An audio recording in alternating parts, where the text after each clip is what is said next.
Hello, everyone, and welcome to the Political Dispatch. I'm Tom Spare. I'm Lily Mott. And I'm Sid Gurupati. Today, we're looking at the 50th anniversary of All the President's Men.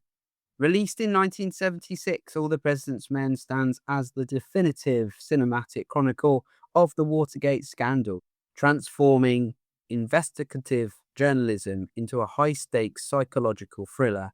Directed by Pakula, the film strips away Hollywood glamour to deliver a tense, shadow-drenched procedural about the fragile pursuit of truth in a climate of total political paranoia. In 1972, Robert Redford had just finished filming The Candidate, itself a sharp commentary on American politics. The studio set up a promotional whistle-stop train ride through Florida. So basically, Redford was posing as a fictional candidate alongside real candidates like Muskie, McGovern, Lindsay, and Scoop Jackson, who were all aboard a train heading to Florida. Redford would get off at each stop and tell crowds that he had absolutely nothing to say, then he'd get back on the train again. But between stops, he'd have a chat with the political press. This was weeks after the Watergate break-in. Redford asked about it, were they Cubans? What happened? Who was involved? The reporters smiled knowingly. They suspected something bigger connected to the White House. But when Redford pushed, they gave him a lecture. Both parties do dirty tricks. Nixon's going to win a landslide and nobody wants to be on the wrong side of him. Sounds a bit familiar today, doesn't it?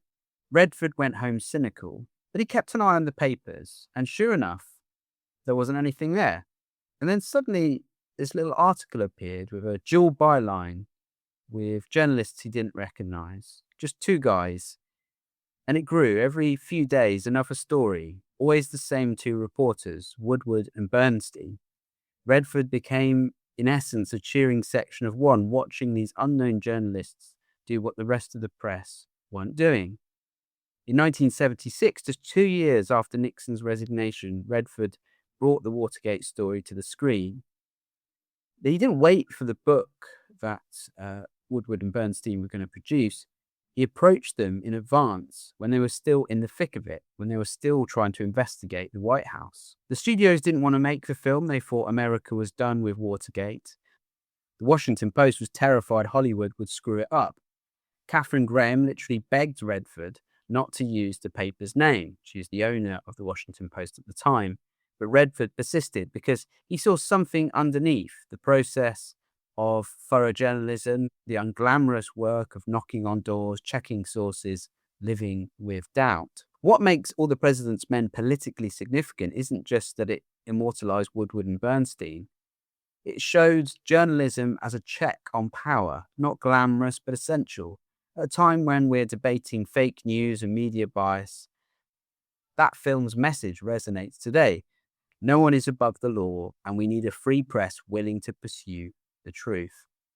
When we started planning this episode, we wanted to find guests who could help us bridge the gap between the 1970s politics, the era of New Hollywood film movement, and the political scene today. Tom's research, I have to give props to Tom for leading this whole episode, led us to Professor Jon Lewis. Jon is a university distinguished professor at Oregon State, where he has been teaching film and cultural studies for over 40 years. He's a serious academic heavyweight. He's written books on the industry, ranging from the history of censorship to the new American cinema of the 70s. He also wrote a book for the BFI about The Godfather, which is pretty cool. So I spoke with Jon on the 6th of April to dig into Pakula's Paranoia trilogy, of which All the President's Men is the final act. We talked about why that specific era of cinema was so obsessed with surveillance and institutional rot, and whether Hollywood has the stomach for that kind of storytelling today. And Jon also talks about how the Watergate scandal in Vietnam heavily shaped his high school and college years.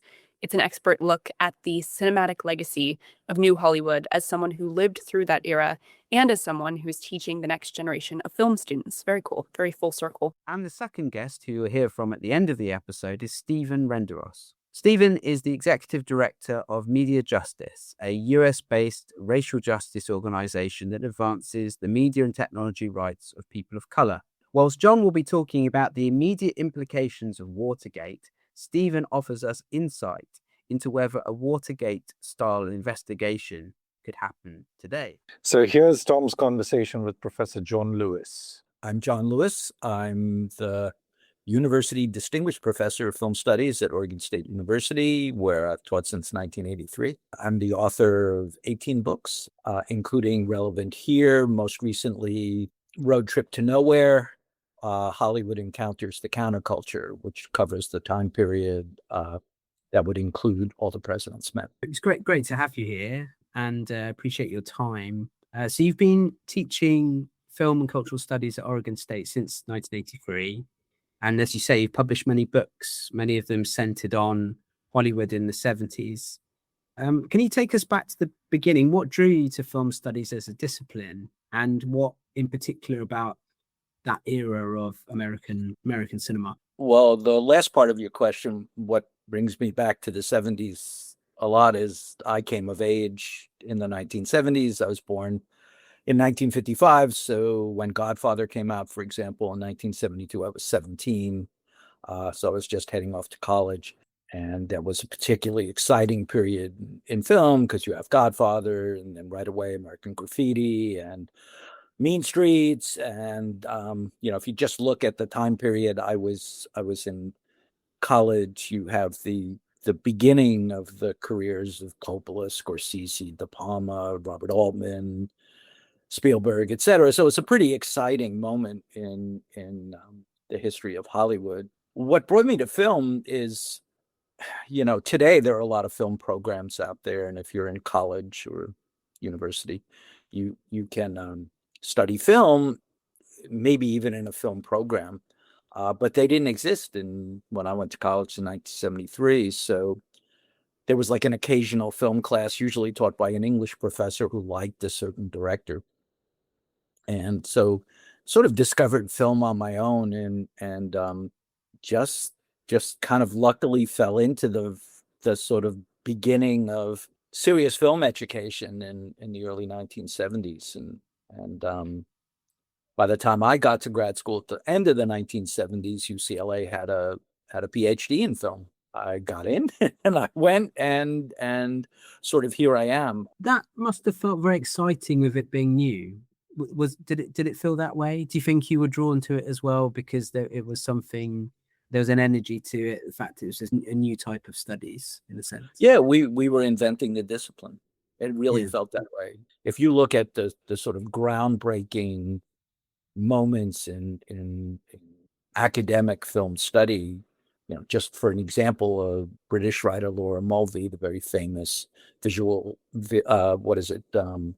pleasure in narrative cinema, her very famous essay, that's a late 70s essay. All the foundational work is sort of that moment where I'm discovering that this is what I want to do for a living. So yeah, we're inventing the discipline. And it's also right at the moment for me, as someone who had a kind of historical sense of things, that the Birmingham School sort of took off, and that was Stuart Hall, Dick Hebdige, et cetera. And it was a really exciting moment. Subculture Meaning of Style comes out in 79, and you're smiling, so you recognize the title. I mean, that book just blew everybody's mind.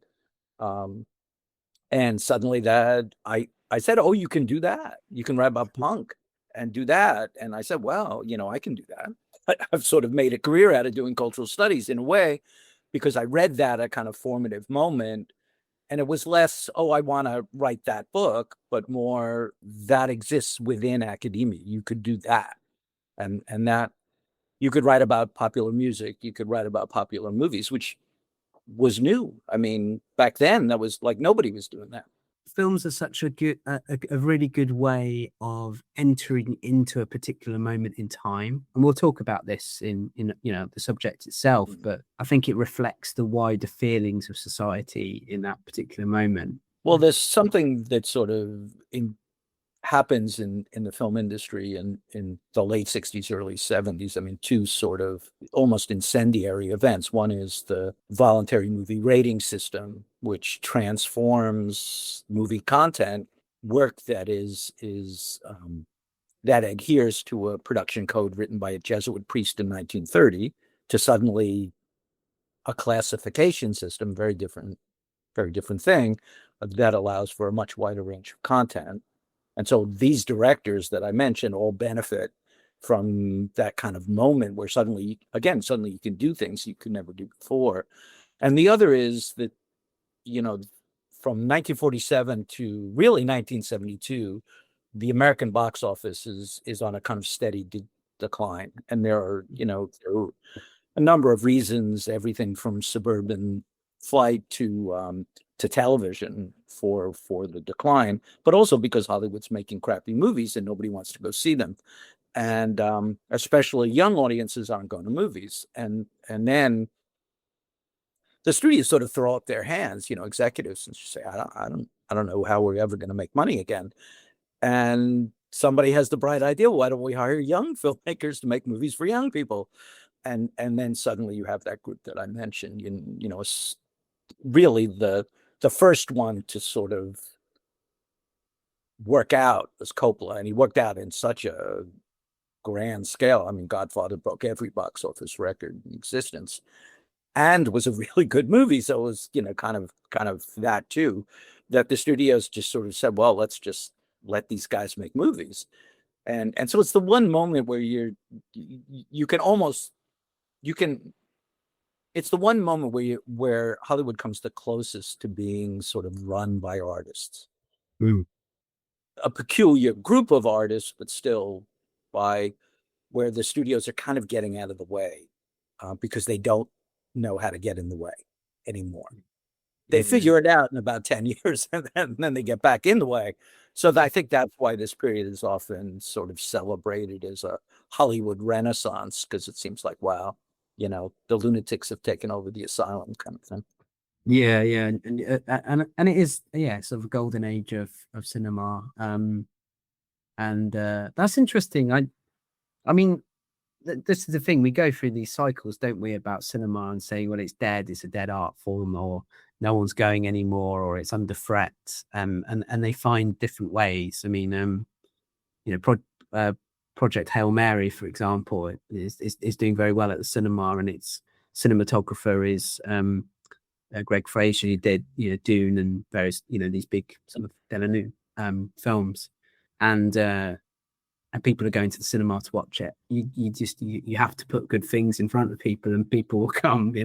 Yeah, sometimes it's as simple as just make a good movie. The thing I would say to the doom and gloom, what is it? Godard famously said, "I wait the end of cinema with optimism," and he had his tongue in his cheek, as he often did when he said things like that, his big pronouncements. But Hollywood, as an industry, as a kind of idea, there is infinitely malleable. They just, whatever happens, they figure out a way. So they're adapting to streaming just fine.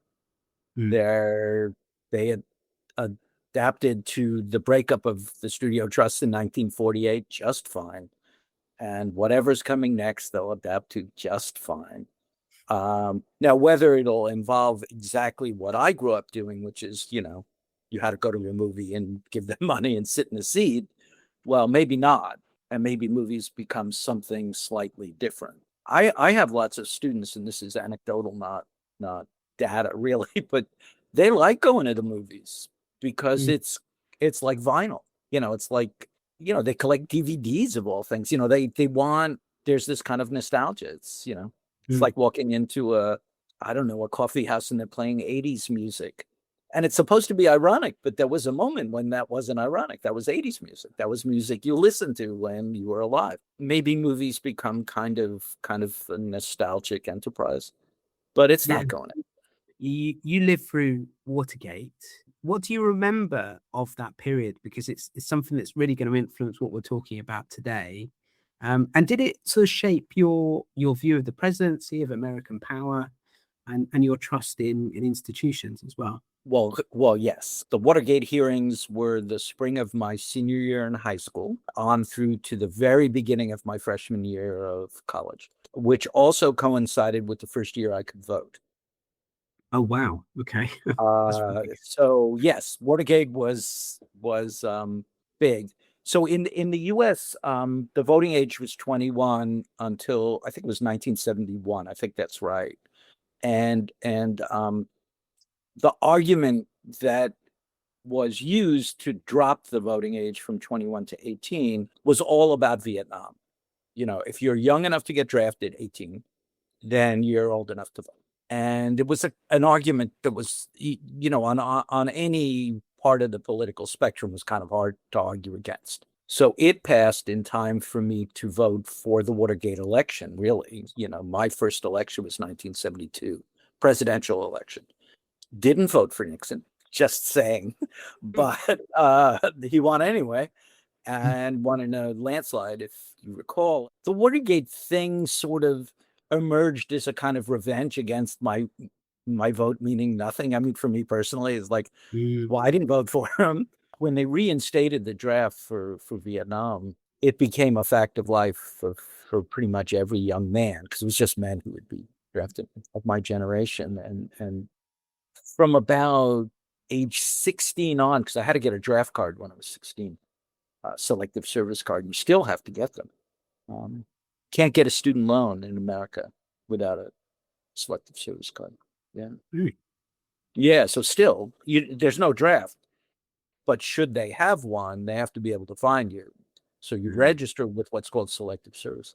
And so most of my students will have had to, the young men will have had to do that, not even really understanding the history of it, but they know that they can't get a federally insured student loan without it, which means for most students, you can't go to college unless you do it.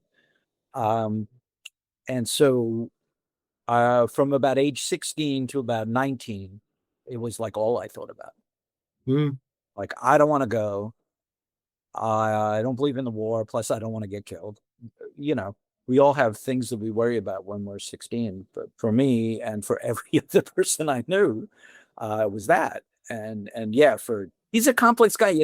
I have a political scientist colleague, and I've actually done a couple of books with him, and and he's a little younger than me, but certainly remembers Nixon, and the comparison of Nixon to our current president, it is kind of interesting, because Nixon comes out looking kind of all right out of this. The irony of it is that he stayed in office long enough for me not to get drafted to Vietnam. So I also have that personal sort of stake in this, that Nixon's move in his second term, which didn't last very long, he sort of moved into what was called Vietnamization, which was the pulling out of Vietnam, but also sort of moving away from conscription, from the draft. And one of my most important memories from my first year in college was, in those days, there was like one TV in the dorm, so and it was on for the draft lottery. So you have all these young men. We're all draft age, and we're watching numbers come up, birthday numbers. Ooh, okay. And when your birthday came up, you walked out of the room because, oh crap, I got a bad number. And the longer you stayed in the room, the better life felt at that moment. And I still remember, I mean, we're talking 74 when they finally did that last lottery. I was 169. So I still remember from 1974 what my number was. And because I wasn't in the first 100, I didn't have to get a physical. And getting the physical was felt really close to getting drafted. Whereas if you didn't get a physical, all I had was a card that I was supposed to keep in my wallet. And I didn't get drafted. I think being in college, I probably wasn't going to get drafted anyway, but you had no guarantee of that. And so the Watergate moment was really interesting because on one hand, Nixon's legacy, for whatever it is, was finally getting us out of Vietnam. However, he was sort of backed into that place. But the flip side was that all that Nixon represented, what was called the silent majority and clamping down on those student radicals. And I was dying to become a student radical. I was still in high school. I wanted to get to college and be a student radical. Watergate seemed a kind of revenge against the enemy. And boy, did he represent the enemy at the time. So yeah, I watched it. I watched it on television because the hearings were televised, and I followed it. I don't know if there's any analog in your life to something, a kind of televised event that sort of took apart the government. I mean, it was pretty because it went all the way, to John Mitchell and eventually to Nixon. Went all the way to the top. And I suppose that links nicely to my next question, which is about Alan Pakula's Paranoia trilogy, which started with Klute in 1971, the Parallax View in 1974, All the President's Men in 1976. This is often discussed as a body of work that captured something specific about American society in that moment. Before we get into All the President's Men, what was Pakula establishing in Klute and the Parallax View that sets the stage for what comes next? I don't know that he made the three films thinking of them as necessarily connected, but film historians tend to talk about the three as the Paranoia trilogy.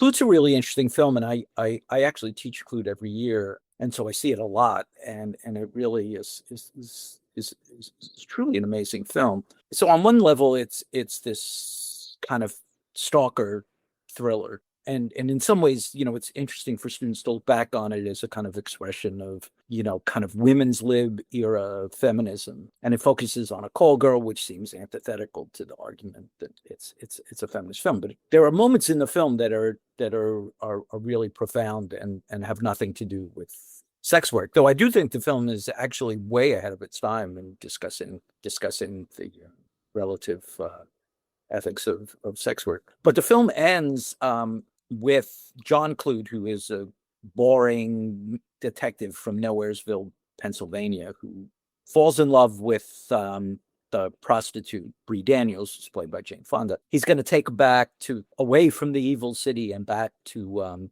Nowheresville, Pennsylvania. And she's kind of going, but she's not sure. And so she's standing at the elevator, and it's this sort of sliding doors moment, I suppose. And we hear her talking to her psychiatrist saying, yeah, I don't think this is going to work. So we see her going, but she's telling the psychiatrist, I don't think this is going to work.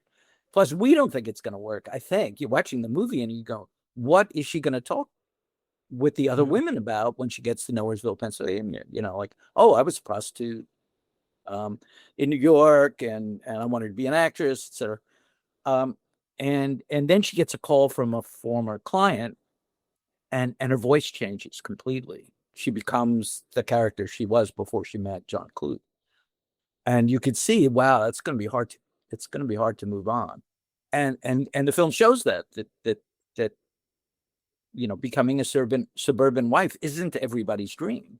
And she's going to have a hard time doing it, even though he's a really nice guy.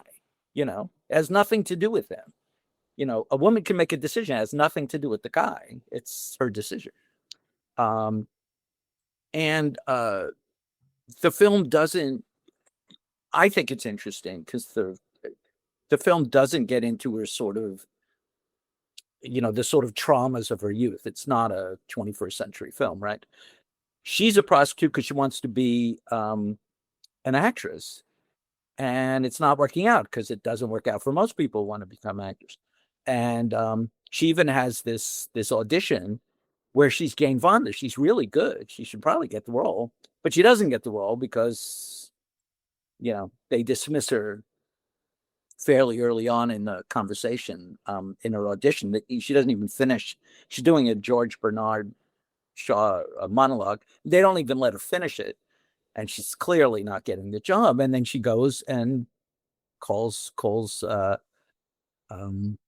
I forget who she's hooking up with to set a date to have sex for money.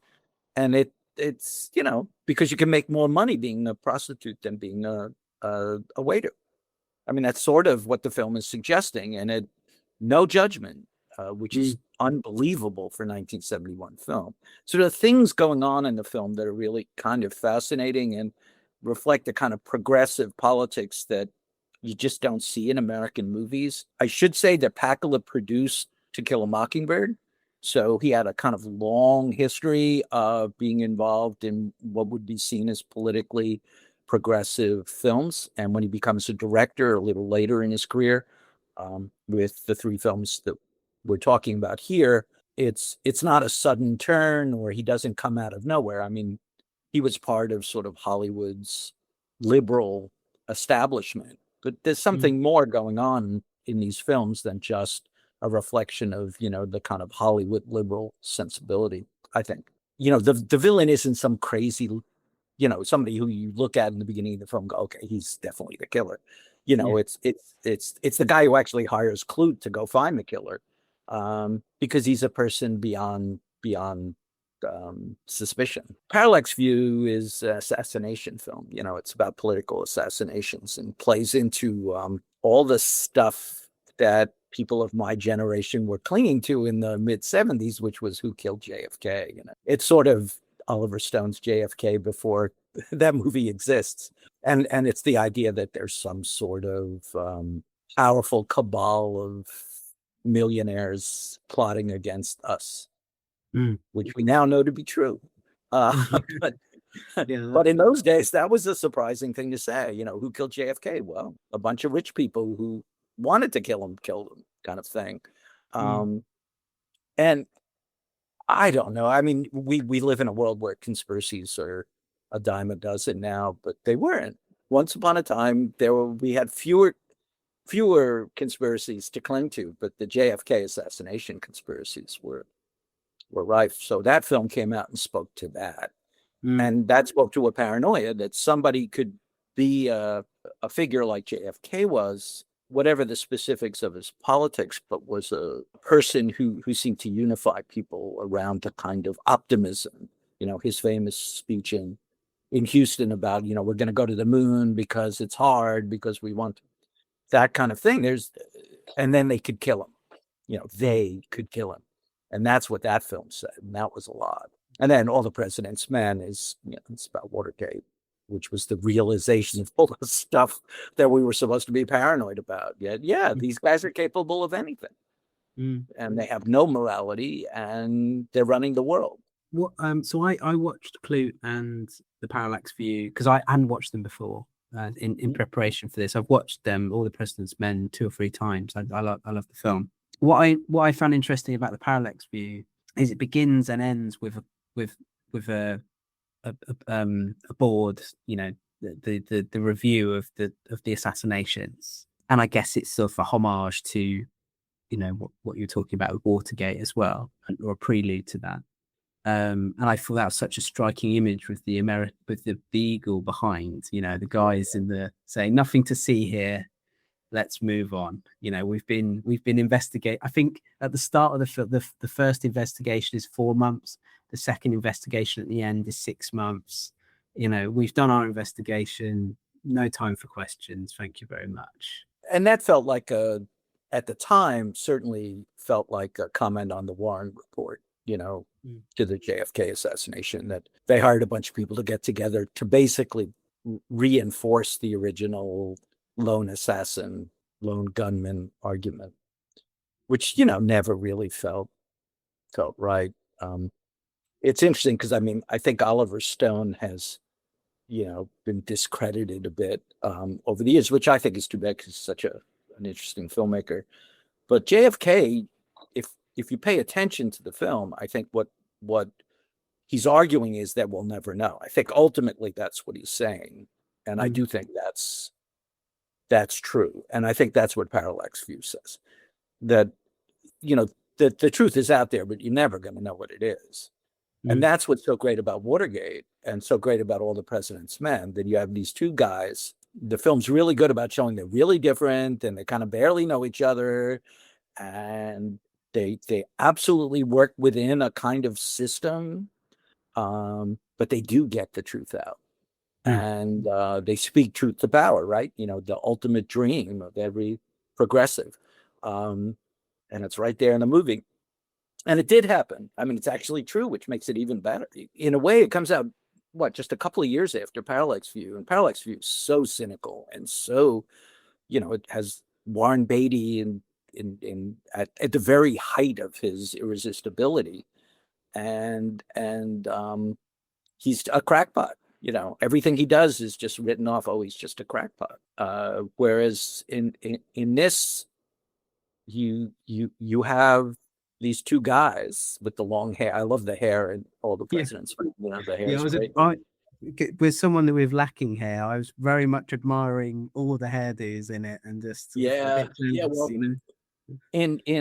in the early 70s when it's set, or even in 76 when the film is shot, for a young man to have hair like that was a statement, Yeah. and not to be underrated. So it was guys who looked like us. So in 76, I was 21, and I did have hair probably that length. And so I felt like they're like me. They're not some button down reporter. They're like me. And I think a lot of young people watched that movie and they had never seen Woodward and Bernstein, the real people.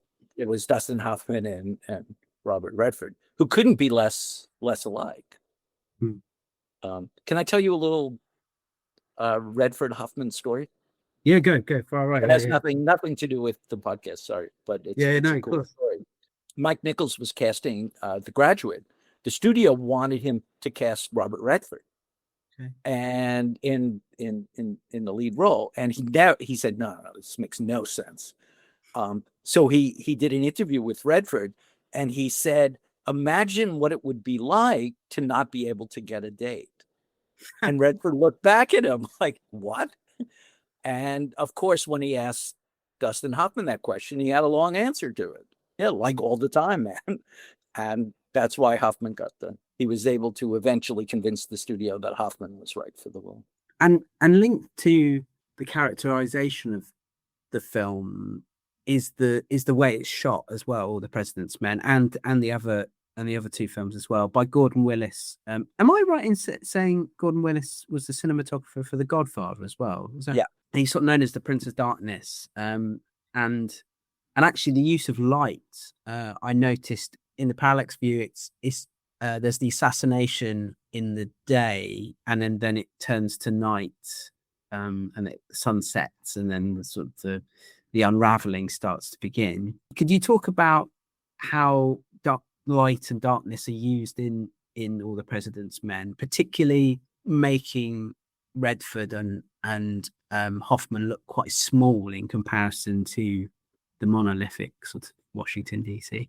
If you remember in Parallax View, one of the key scenes is on the Space Needle in Seattle. In a way, the monumental architecture speaks to the accomplishments of humankind, that we can build something, but standing next to it reminds you of your insignificance. Yeah, I think that's kind of key to this movie, is that these aren't two crack reporters who are always going to break the big story. These are two guys who are, the Hoffman character can't finish an article. That's how the film opens, right? He keeps on saying, yeah, I'll get to it. He's, the procrastinating student, right? And I think the idea that these are two small guys, especially when you look at it in light of, like the Washington Monument, the ultimate, sort of Washington symbol. I do think that's key to the film. It's interesting, the very sort of Gordon Willis scenes are in the parking garage with Deep Throat. And of course, parking garages are dark, but they're, in the beginning, you can't even see his face, and it gives it this sort of clandestine feel. Willis, as I understand, was an irascible character, really hard to get along with, because he was convinced that what he was doing was right. I wrote the BFI book on Godfather, so I'd done some research into what he was doing on Godfather, and these stories always sort of exist in Hollywood, where somebody at Paramount looked at the early dailies and said, I can't see anything. This movie's terrible. I can't see anything. And somebody had to talk him down and say, no, there's probably a reason this film's so dark. But he does shoot in low light, and he got the nickname Prince of Darkness because he shot in low light, but also because he was difficult to, like a lot of people who have very certain opinion about what he's doing. He was pretty convinced that he was right. And I think in this film, it does work really well. I think in All the President's Men, it's particular when they're like, they go around to, it's often people's houses in the evening when they're like standing in the doorway or having a cup of coffee, or they're mulling things over. It's sort of like this, I suppose it's like a bit of a fog of war type thing. It's like they're searching in the darkness. They haven't got all the clues. It's not all there yet. It's an extended metaphor, I guess, for their wider search. Is that right? Or am I? Yeah, I think that's a really interesting reading of it. I mean, the easy way to do this would be, I think the film does show that the seats of power are sort of very, very wealthy, and the inaccessibility of the very wealthy, and the characters who help them break the story are very much middle management level. They're certainly never going to get a confession out of, or they don't even talk to Ehrlichman and Haldeman or John Mitchell. Those guys never in a million years will talk to them. So I do think there's also that they're going to get at this story by going door to door, by doing old fashioned hard work. I thought about this. I don't know if this is something you were going to ask anyway, but I rewatched the film. I was struck by how the film plays now, if I were to show it to my students, alongside something like Spotlight, the film about the Boston reporter who breaks the church scandal in Boston. Boston Globe reporter. And I thought about it, and because we don't have newspapers anymore, there was a time when newspaper men and newspaper women were heroes in films. That was a trope. That was a genre. And now, does it make any sense to anybody? And maybe I'm overstating it. No one reads. I read newspaper. I read newspaper from England. I read The Guardian every morning. But I'm 71 years old, so I mean, I'm not typical of anything. And I've been reading newspapers my whole life, and I do think that reporters, like in this movie, could be heroes. Sometimes they are, and it's hard work, because that's what the film shows. It's just when they go in at near the end of the film, and Ben Bradley says, "Get another source," and you feel like, come on now, we know it's right, we know it's true, and he says, "Get another source," and then walks out of the room. And rather than argue with them, they go get another source. And I think, that's heroic. Even the guy you work for isn't backing you. You got to do it all yourself. Yeah, there's something really heroic about being a newspaper man. And maybe we've lost that. Maybe, could you make the same movie about a blogger? Journalists on the front line in war zones. I mean, there's still an element of it that they're literally risking their lives. So I suppose there is that element there, and particularly parts of we don't need to go into this detail, but the conflicts that are going on at the moment around the world, some journalists are being targeted, so they are. Yeah. So I suppose there is that element, but the day-to-day, the nitty-gritty of holding government to account, maybe in the liberal media they're celebrated a bit more, particularly because, say the Washington Post being bought out by Bezos, for example, sacking lots of journalists. Journalists at CNN might be given more credence in the liberal media, perhaps, and the liberal readers might celebrate them more. I don't know, but not in the same way that this presents them. Yeah, and I couldn't help but think that that's been lost. And I remember seeing Spotlight, and there was something kind of nostalgic about the film that once upon a time newspaper men, again, sort of spoke truth to power. But I do wonder, showing the film today to my students, is like, well, they wrote for a newspaper. It's just like, what's that? Yeah. Well, Yeah. When you see All the President's Men, it's hard to forget what just happened at the Washington Post. And, I think we're going far afield. And what I think about Jeff Bezos doesn't mean much to anybody, certainly not to him. I think he bought a newspaper because he thought it would be fun, and then realized it's not fun at all. You have to actually work. And he just said, how do I get out of this thing? At least Murdoch dug newspapers. I mean, I don't dig his politics, but he didn't want to get rid of newspapers. Bezos just this is too much trouble. I don't want to do this. So how do I fire as many people as I possibly can and do as little work as possible? There we are. And it's not a small amount of people either that he fired. He fired hundreds of people, hundreds of specialist journalists who'd worked in their fields for decades. I mean, the combined knowledge of that cohort of people and sport and culture, and the films that we're talking about sort of sit in what's called like New Hollywood. And I'm right in saying that sort of late 60s to late 70s. Is that the sort of yeah? Yeah. And it became more personal. We were talking about the people involved were much younger. They were probably more willing to leave their audiences unsettled, I guess, as well, because they weren't part of that institution, the wider film studio system.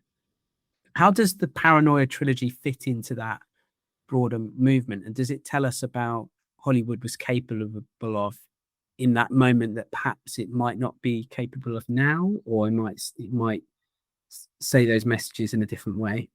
One of the things that becomes possible after 1968 is to have a kind of uncertain down ending. The production code was more than a set of rules about nudity, blasphemy, representation of sex, etc.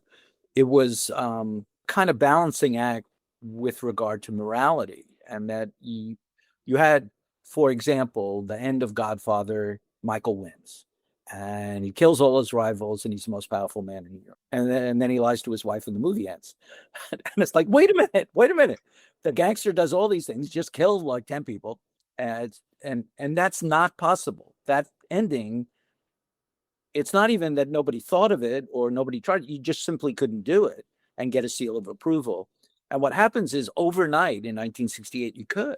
That's why this era is so important, because suddenly you could have an ironic ending at the end of Taxi Driver. He wants to kill a politician. That's what he wants to do, and kind of screws it up. And so then he kills somebody else for reasons that are kind of altruistic, but really not, because he's nuts. And in the end, he's driving in the cab. He picks Betsy up again, and he's kind of smiling, like, isn't the world weird? That ending is not even in the realm of possibility before 1968. So I think these films, the three we're talking about, fit into a moment where you could suddenly do things you couldn't do before. Moral relativism that you couldn't ever do before. Or a film about gangsters, that they don't get caught by the cops in the end. In fact, the cops are irrelevant in Godfather. The only one we ever meet is corrupt, and he gets killed. The cops aren't catching anybody, because that's not how the world works. So I think in one of the things that enables the Paranoia trilogy is a kind of industrial change, and an embrace of an industrial change, and industrial as in film industry change, that makes that possible. You have young filmmakers who are, maybe embracing the cynicism of the moment. They're coming out of, uncertainty of the JFK assassination and the series of assassinations that lead up to that, Robert Kennedy, Martin Luther King, etc. The attempted assassination on George Wallace, which just shows that it kind of spans politics. We live in an era of political violence where it's kind of hard to understand why these people are doing what they're doing, and are they really the people we think they are? And so you have that cynicism and uncertainty, and then suddenly you have the ability to show it on screen. And I think that's why even something like Nashville, which is this sort of sweet satirical film for the first 2 hours, and then suddenly ends with a political assassination again, or an attempt at one. And it almost feels like, is that just sort of the logical trajectory of things in America at the time? You really couldn't do that before, or you'd have to be really careful and really clever about how you did it. You can end with God's Last Angry Man, at the end of Taxi Driver. Suddenly that's doable. So I think that's a big part of this. And New Hollywood era ended fairly abruptly, in that it was then replaced by that more commercial dominance of, there's obviously overlap here, like Jaws, for example. I think it's 1975, and then Star Wars is 77. Was that sort of shift more of the commercial side? Was it more of the emotional? Was it people fed up with the cynicism and they just wanted stuff to be blown up? What sort of led to that shift, do you think? Star Wars and Jaws are just different artists with different views of what movies should do. I think it was less sort of about changes in the American audience. But I think the studios embraced that as something that had a more kind of lasting formula for profit.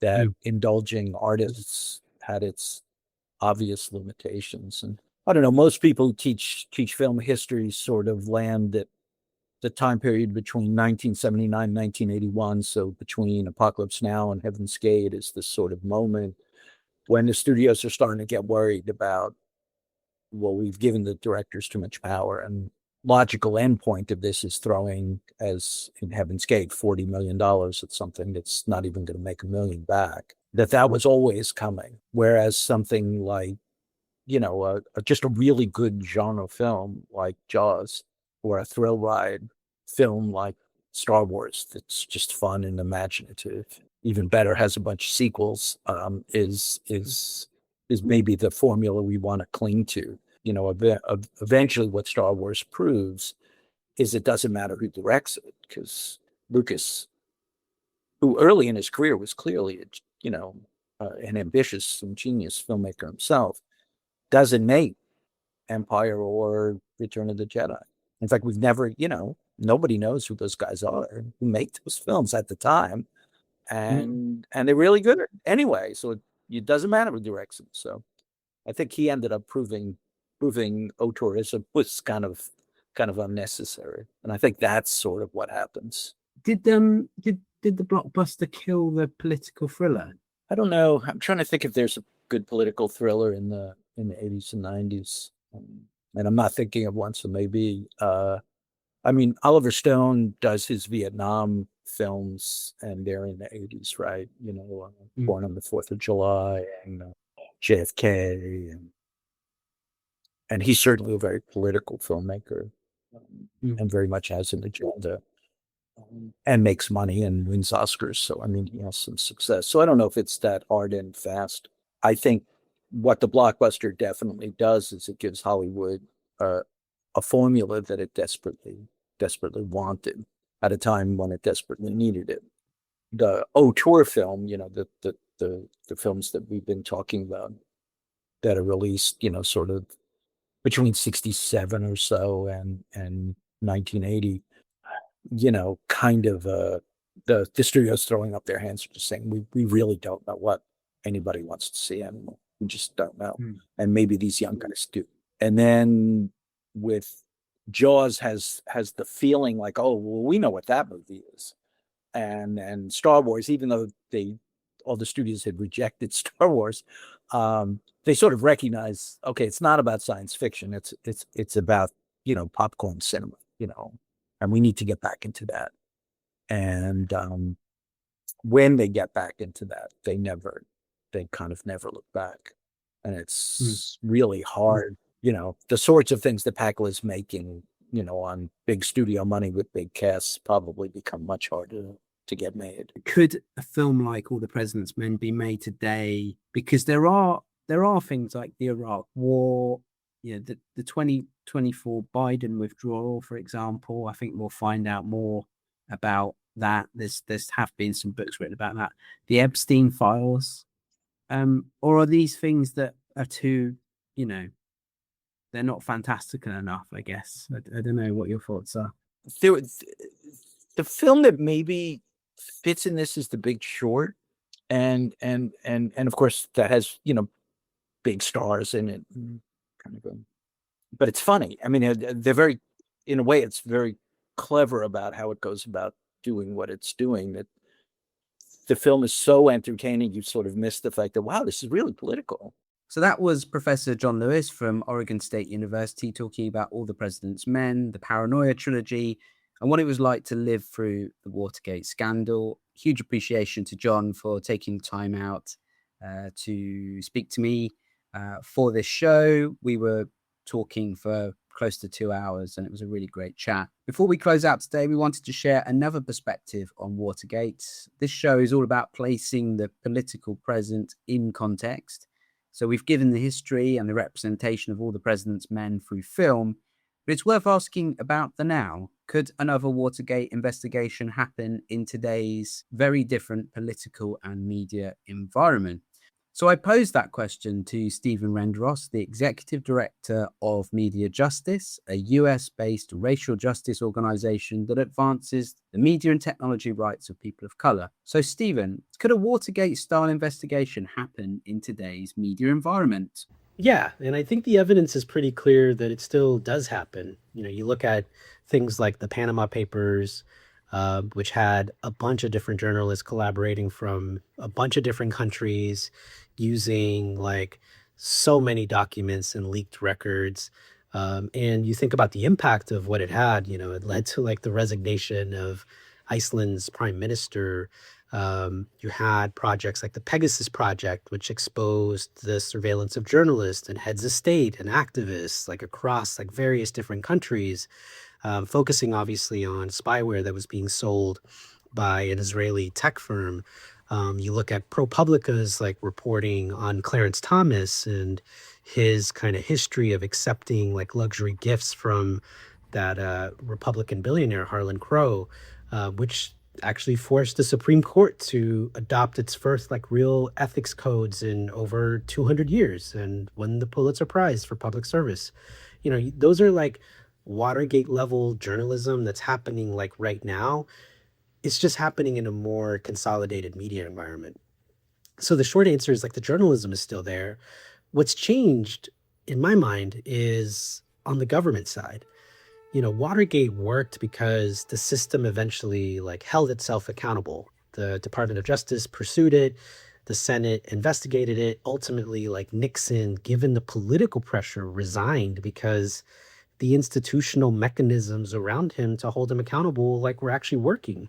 And you compare that to today, like Trump literally pardoned like roughly 1,500 January 6th defendants on his first day back in office.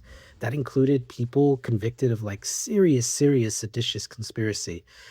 The special counsel's indictment on Trump himself for the 2020 election subversion conspiracy was like simply just abandoned the moment that he won. So ProPublica can do the reporting. All these other major like newspapers can do great investigative journalism. The question is whether the government has any interest in acting on it. So the reporting will happen. The accountability mechanisms is like what's really fundamentally broken here. And I think that's the real story of this moment of not can Watergate happen, but do we have the government institutions that are willing to act upon it? And linked to that, Woodward and Bernstein were backed by a Washington Post owner willing to risk everything to publish. Jeff Bezos now owns the same newspaper. What does that tell us? And how does that story end in today's environment? There's something almost poetic about Jeff Bezos owning the Washington Post. And I say that like not in a good way. Katharine Graham was the publisher who stood behind Woodward and Bernstein. And the fact of the matter is like she faced real pressure from the Nixon administration, from advertisers, from people inside the paper who thought that she was taking on way too much. And these were not just like outside pressures. These were people in her day-to-day life. And she chose to publish anyways. And what made Watergate possible, was the reporting, of course, but it was also an owner who put the journalism ahead of her other interests, including her business interests. Bezos bought the same newspaper for $250 million in 2013. When you consider it compared to his net worth, that's just chump change. But for years, like the paper thrived in the early days of his like infusion of cash. And then he made a choice. He could back his journalists the way that Graham backed like Woodward and Bernstein, or he could protect his relationship with the president whose administration controls hundreds of billions in federal contracts that Amazon depends on. Or like the contracts that his space exploration program, like Blue Origin, depends on. And what we've seen is that he's chosen to focus on the contracts, focus on his business interests. And Bob Woodward and Carl Bernstein, for example, like both condemned the killing of the Harris endorsement. Marty Baron, who edited the Post from 2012 to 2021, called it like cowardice.